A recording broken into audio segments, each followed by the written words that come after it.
So, do you have any tips for managing or Ooh, tips.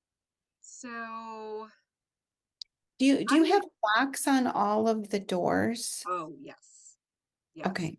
There's the ones where you kind of like swipe it a little bit and then the numbers show up. Right.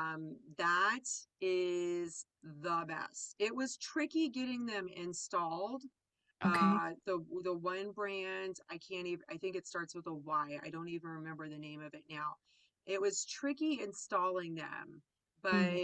but they've been working great ever since.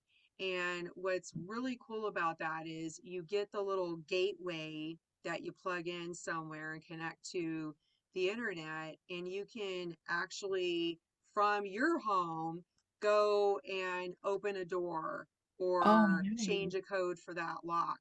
You Oh, don't that's have to be nice. there at the property right in Yeah. front of the door to do it. Mhm. So, yeah, I hadn't gotten the gateway yet because I didn't realize that I needed that. And then I was Okay. just like, "Oh my gosh, wait a minute. I have to be there to change this or to do whatever." And so Right. I figured out, "Oh, I need that gateway." And Mm. that's made it so much easier now.